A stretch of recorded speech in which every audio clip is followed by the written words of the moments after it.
믿음의 공동체 되기를 예수 그리스도의 이름으로 기원합니다. 할렐루야. 사도행전 말씀을 통해서 새로운 삶의 시작, 같이 합니다. 시작. 새로운 삶의 시작이라는 제목으로 함께 은혜를 나누는데, 새로운 삶의 시작이라는 말은 이 속에 뭐가 포함되어 있냐면 새로운 변화에 대한 삶이죠. 그럼 변화가 일어나는 곳에는 반드시 그 변화의 원인이 있습니다. 좋은 원인이든 나쁜 원인이든. 방탕하던 사람이 사랑하는 사람이 생겼어요. 책임지고 뭔가 가정을 이루고 나가야 될 일들이 그 속에서 일어나면 그는 삶이 변화되겠죠. 그 방탕하는 자녀를 위해서 부모가 열심히 눈물로 흘려 기도하는 그것을 목격하는 그 자녀는 아마 변화가 시작될 것이고, 또 부정적인 어떤 충격적인 일도 있겠죠. 성적이 푹 떨어졌다든지 뭔가 실패했다든지, 반성하는 사람은 내가 왜 이럴까, 뭐가 문제일까, 거기서 변화가 일어날 거다라는 거죠. 그래서 오늘 새로운 삶의 변화의 어떤 원인, 동력은 분명히 있다라고 얘기하고, 제가 설교를 시작하면서 이 사람 이야기를 하고 시작하려고 그래요. 파스칼이라는 사람을 한번 보여주시면, 이름은 다 들어보셨을 것인데 저렇게 생긴 분이에요. 유명한 명언이 있죠. 인간은 연약한 갈대다. 그러나 생각하는 갈대다. 인간은 생각하는 갈대다라는 이야기를 했던 수학자이기도 하고 물리학자이기도 하고 철학자이기도 하고 현대 실존주의 선구자다. 그렇게 이야기도 합니다. 이 사람이 남긴 유명한 말들이 많아요. 신을 아는 것과 믿는 것은 엄청난 차이가 있고, 신을 아는 것과 신을 사랑하는 것은 더 큰 차이가 있다. 이런 이야기도 했고, 도박을 하는 사람들은 불확실한 것에 확실한 것을 거는 어리석은 사람이다. 로또를 사면 누구나 한 번쯤 사보고 싶은 유혹이 있을 건데 그건 걸릴지 안 걸릴지 몰라요. 단돈 1,000원이라 그래도 내 속에 있는 현금은 확실한 거고 로또는 불확실한 거죠. 그런데 우리는 확실한 것을 이 불확실한 것에 그는 어리석은 삶을 살아갈 때가 참 많다. 그런 이야기들 하는데, 천재입니다. 수학 천재. 10살 때 여러분 삼각형의 합 내각이 180도라는 것을 10살에 증명해내서 사람들을 놀라게 했어요. 그리고 19살 때 계산기를 개발했다. 여러분 우리가 수학 계산 안 할 때 계산기 막 두드리잖아요. 더하기 빼기 잘 안 될 때 핸드폰 딱 넣어서 얼마 이렇게 하는데 그 출발이 파스칼이에요. 삼각형의 원뿔형이라는 책을 써서 세상을 놀라게 한 천재 수학자입니다. 그래서 돈도 벌었고 명성도 얻었고. 그런데 문제는 사람이라는 게 참 잘 될 때 더 좋아야 되는데 그 이후로부터 명성도 얻었죠, 돈도 얻었죠. 그러니까 이 사람이 술에, 여자에, 도박에 그런 방탕한 삶을 시작합니다. 얼마 지났을까? 하루는 술에 취해가지고 집에 돌아가다가 빙판에 넘어져서 머리를 찧었어요. 지나가는 사람들이 그를 구출하고 병원으로 옮기고 하는 과정 속에서 의사 한 사람을 만났는데, 그 의사가 그 육체를 치료하면서 성경책 한 권을 권했어요. 이거 한번 읽어보시라고. 여러분 육체도 치료했지만 그 성경의 말씀을 통해서 그가 영혼이 치료되는 역사가 일어났어요. 그래서 삶이 변화됩니다. 내가 왜 이렇게 살았을까? 이런 반성도 일어나고. 그래서 그는 늘 교만하고 오만한 천재였는데 가난하고 겸손한 구도자의 변화를 삶을 살아가는데, 그의 작품 팡세라는 것에 보면 교회가 변화되어야 됩니다. 종교 지도자의 타락을 지적하면서 하나님의 말씀에 순종해야 됩니다. 라는 그런 구도의 삶의 변화가 일어났다. 여러분 변화. 사도 바울도 다메섹 도상에서 부활하신 예수님을 만나고 180도 핍박자에서 전도자로 변하는 그런 역사가 있었죠. 오늘 성령 강림 주일입니다. 초대교회의 변화의 원인은 무엇이냐? 성령이 강림하셔서. 여러분 1절에서 3절 말씀을 한번 보시면, 오순절날이 이미 이르며 그들이 다 같이 한 곳에 모였더니 호련히 하늘로부터 급하고 강한 바람 같은 소리가 있어 그들이 앉은 온 집에 가득하며 마치 불의 혀처럼 갈라지는 것들이 그들에게 보여 각 사람 위에 하나씩 임하였더니.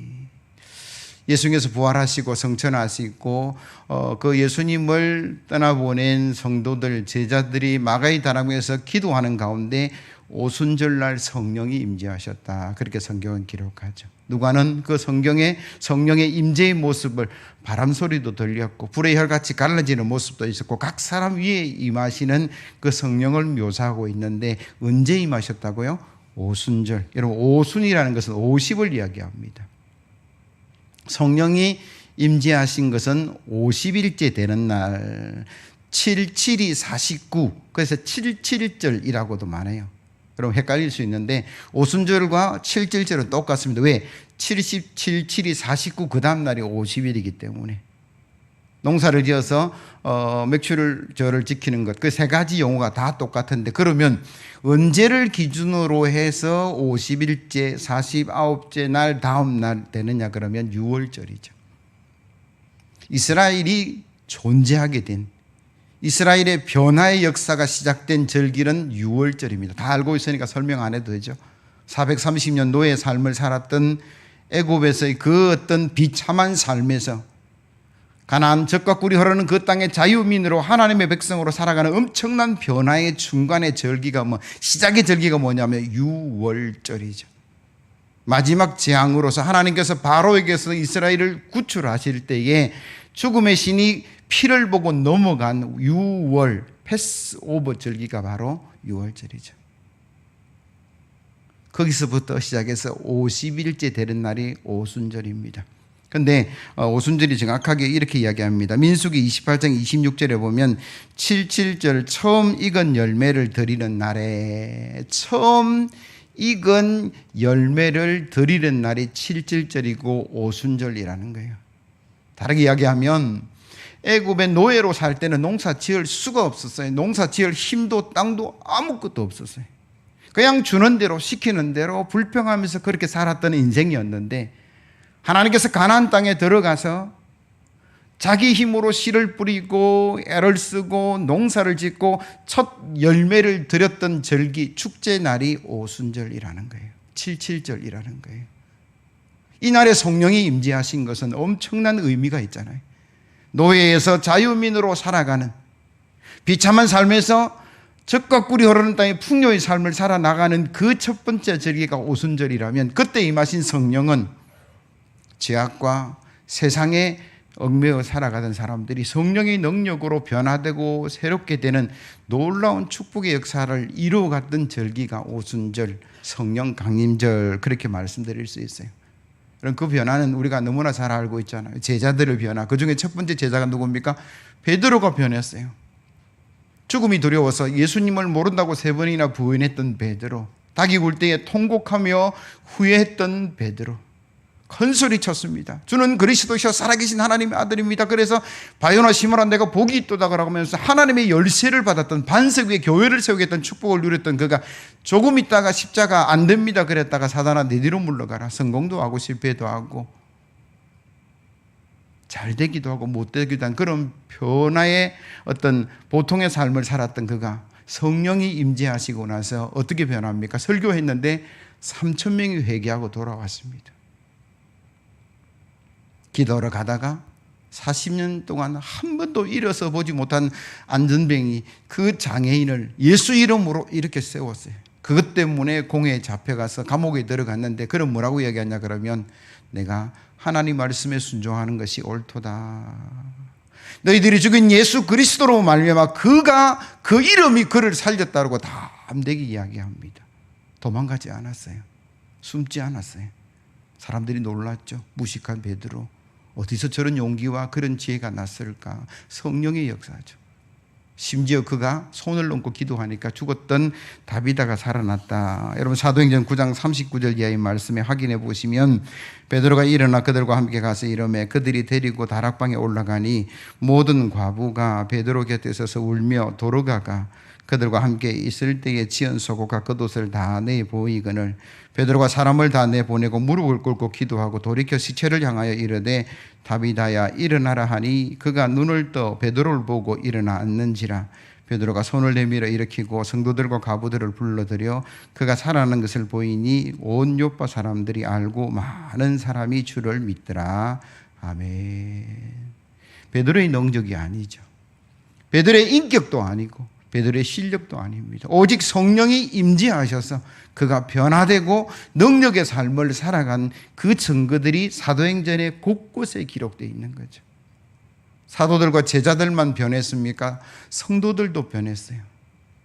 유무상통한 삶을 살았다. 참 부담스러운 이야기잖아요. 있는 사람 없는 사람이 서로 통하는 삶. 지식이 있는 사람도 있고 대학을 나온 사람도 있고 그렇지 못한 사람도 있고 부자도 있고 가난한 자도 있고 외국인도 있고 본토민도 있고 다 차이가 나는데 성령이 임재하시니까 서로 나누고 베풀고 사랑하고 그런 친교였던 삶을 하나 되는 삶을 살아갈 수 있었다. 그거 자기 능력 아니에요. 자기 힘 아닙니다. 성령이 임재하셔서. 심지어 스데반 집사는 뭐 했습니까? 자기를 향해서 돌을 던졌던 그 사람들을 용서해달라고 기도하고 그 마지막 순간에 하나님 바라보고 기쁨으로 죽음의 순간을 맞이하고 하늘 향해 나아갔던 사람. 어떻게 가능했을까? 성령의 역사.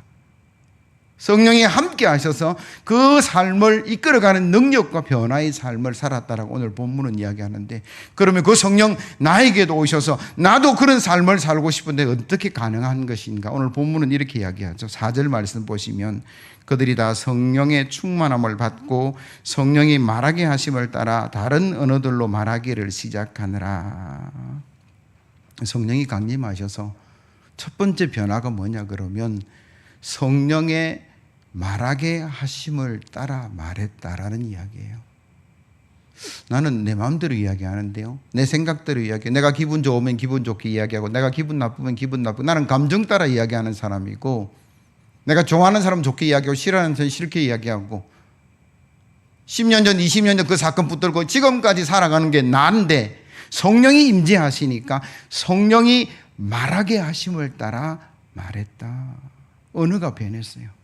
성령에 순종하는 언어로 변화되었다라고 이야기를 하죠.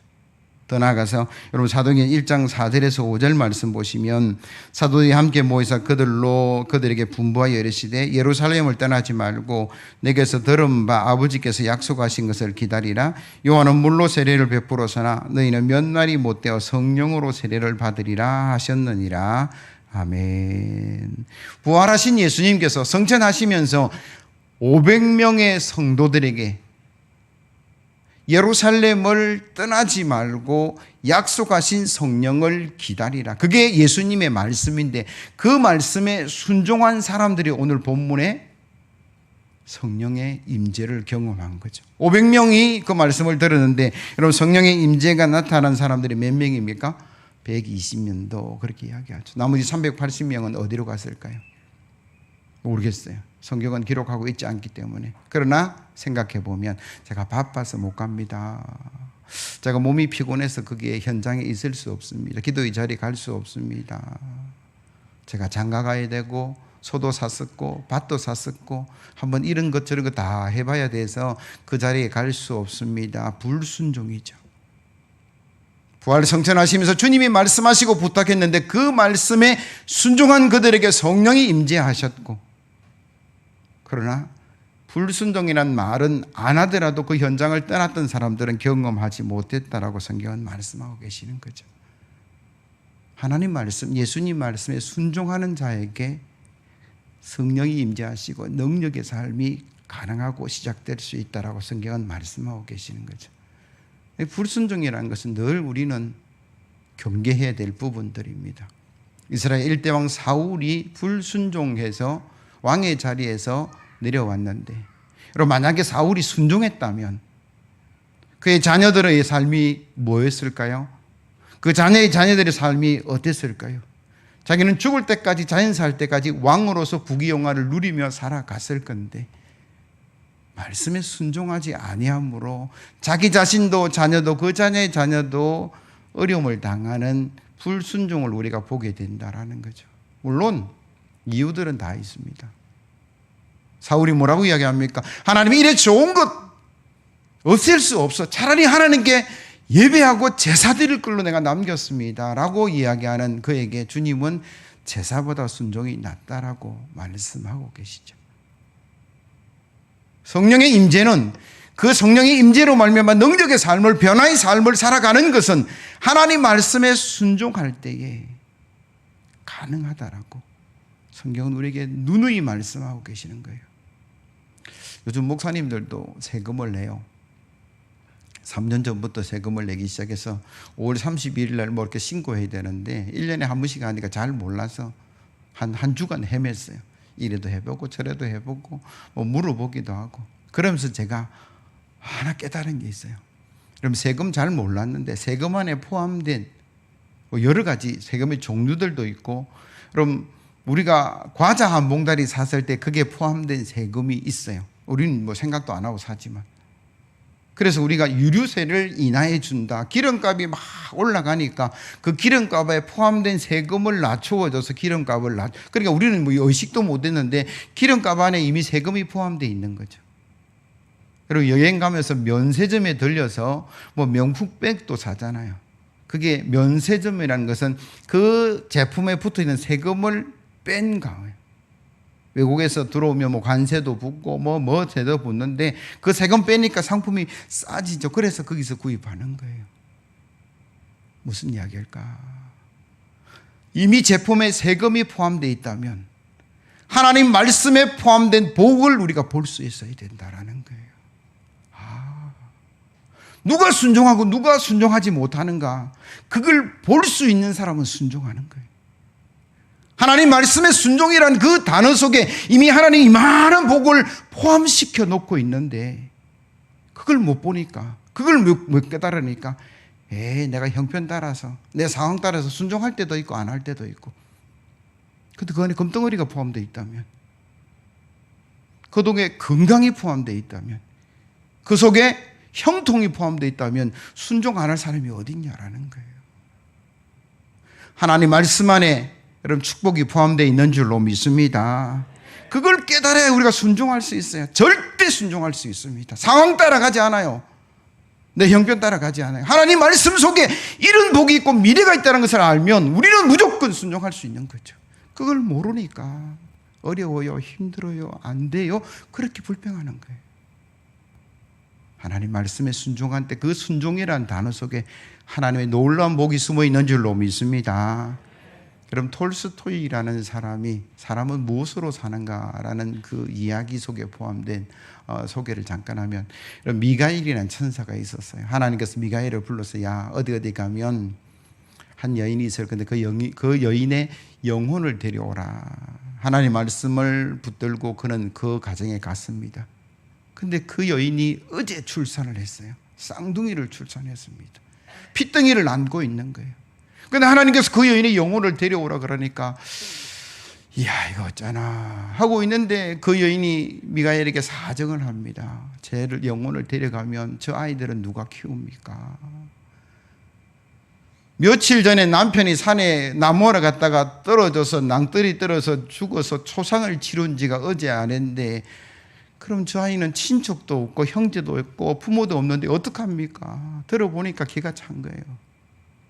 그래서 미가엘이 그 영혼 못 데리고 그냥 하늘나라 갔어요. 하나님 도저히 데려올 상황이 아닙니다. 그러나 하나님 다시 그에게 말합니다. 가서 그 영혼을 데려오라. 그리고 그 말씀에 어쩔 수 없이 떠나가는데 하나님께서 그에게 숙제 3가지를 줬어요. 너 그 영혼 데려오고 나서 하늘나라에서 추방이다. 3가지 문제를 해결하는 순간 네가 다시 올 수 있는데, 그 3번째 3가지 질문이 뭐냐면 인간의 마음속에 뭐가 존재하는가, 2번째가 인간이 가지고 있지 않는 것이 무엇인가, 사람은 무엇으로 사는가. 3번째 이 질문의 제목이 책 제목이에요. 그 순간 천사의 날개가 사라지고 세상에 툭 떨어졌는데 뭐 아는 사람이 있습니까? 먹을 것이 있습니까? 며칠 지나니까 얼굴도 이상해지고 거지같이 남루한데, 어떤 집을 지나가는데 한 사람이 그 사람을 불쌍히 여겨서 자기 집으로 초대합니다. 구두 만드는 사람 세몬이라는 사람이에요. 정말 험상궂게 생겼는데 야, 저 사람의 마음에 선한 것이 있구나. 그래서 그 사람을 쫓아갔어요. 근데 문을 열고 하는 순간 그 남루한 방랑자를 데리고 남편을 아내가 끌고 가서 저 구석에서 쑥닥쑥닥 하는데 뭐냐면 근본도 모르는 사람을 데려와서 어떻게 하느냐고. 뭐 서로 다투는 소리가 들리는 거예요. 얼굴은 너무나 예쁘장하게 생겼는데 마음은 너무나 안 좋은 걸 보는 거죠. 근데 그 남편이 그 아내를 설득하면서 이렇게 이야기합니다. 당신 마음속에는 하나님이 없습니까? 믿음이 없습니까? 하나님 말씀이 없습니까? 그 말에 그의 아내가 굴복하고 그에게 따뜻한 식탁을 마련하고 따뜻한 밥을 제공하죠. 그래서 첫 번째 질문이 해결됐어요. 사람이 생길 것 가지고 볼 게 아니라 그 마음속에 사랑과 긍휼이 있구나 라는 것을 깨달아 첫 번째 문제가 해결됐어요. 그 인연으로 그 구두 배우는 기술과 심부름을 하게 됩니다. 한 1년쯤 지났을까 권장하고 황금마차를 탄 어떤 사람이 와서 1년치 구두를 주문하는 거예요. 돈도 듬뿍 주면서 얼마나 거만한지. 그런데 그 순간 그 사람 뒤에 서 있는 죽음의 사자를 그는 보지 못하고 1년치 구두를 미리 주문하고 돈을 던져주는 거예요. 그래서 깨달은 거죠. 사람은 미래를 모르는구나. 미래에 대한 생각을 하고 살지 않는구나. 구두 주문받고 갔는데 얼마 시간 지나야 와서 그 황금마차가 뒤집어져서 그 사람이 죽었다라는 소식을 들었어요. 그리고 한참 세월이 6년의 세월이 지났습니다. 두 가지 문제를 해결했는데 아직까지 한 가지 질문, 사람은 무엇으로 사는가에 대한 질문에 해답이 없어서 계속 세월을 보내고 있는데 6년 지난 어느 날 부자 아주머니가 꼬맹이 6살짜리 둘이를 데리고 와서 그 아이들에게 구두를 맞추어 주는 거예요. 보니까 6년 전에 하나님께서 그 영혼 데려오라 하는 그 핏덩이가 그 아이들이었어요. 자초지정을 들어보니까 아이가 없어서 아이를 늘 원했던 부잣집 여인이, 가난한 여인이 남편도 잃고 아내도 잃고 핏덩이 2명만 남았다는 소식을 듣고 자기 자녀로 입양을 했어요.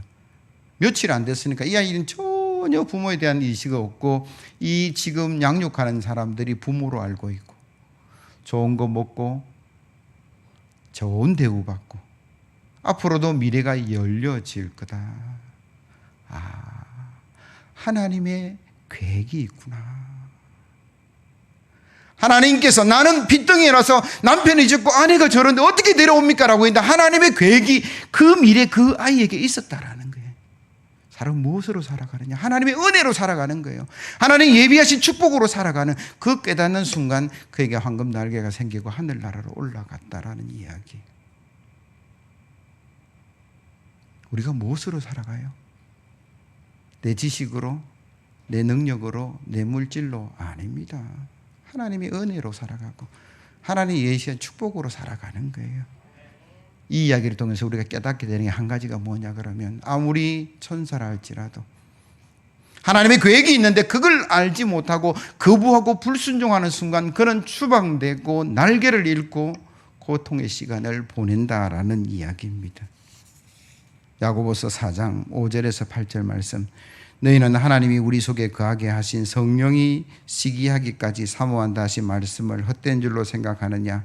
그러나 더욱 큰 은혜를 주시나니 그러므로 일러서되 하나님이 교만한 자를 물리치시고 겸손한 자에게 은혜를 주신다 하였느니라. 그런즉 너희는 하나님께 복종하라. 마귀를 대적하라. 그리하면 너희를 피하리라. 하나님을 가까이 하라. 그리하면 너희를 가까이 하시리라. 죄인들아 손을 깨끗이 하라. 두 마음을 품은 자들아 마음을 성결하게 하라. 너희는 하나님께 복종하라. 때로는 순종할 수 없는 이유들이 있다 할지라도, 내 눈에는 깜깜하게 아무것도 안 보이는 그런 어떤 암울한 상황이라 할지라도 하나님 말씀하시면 하나님이 예비하신 은혜가 있는 줄로 믿습니다. 아브라함은 그걸 믿고 걸어가서 믿음의 조상이 되었고, 저와 여러분들도 하나님 말씀에 절대 순종해서 그 순종에 포함된 축복을 누려가는 저와 여러분들 되기를 예수 그리스도의 이름으로 기원합니다. 세 번째, 성령의 임재는 그리스도 안에서 하나됨의 회복의 역사가 일어난다. 6절에서 11절 말씀 보세요. 이 소리가 나매 큰 무리가 모여 각각 자기의 방언으로 제자들이 말하는 것을 듣고 소동하여 다 놀라 신기하게 여겨 이르되, 보라, 이 말하는 사람들이 다 갈릴리 사람이 아니냐? 우리 각 사람이 난 곳 방언으로 듣게 되는 것이 어찌미냐? 우리는 바데인, 메데인, 엘라임, 메소포타미안 뭐 다 해요. 그림 하나 비춰주세요. 무슨 이야기냐 그러면 제가 이 성경 구절을 빨간색으로 표시한 지도를 보여드리는 거예요.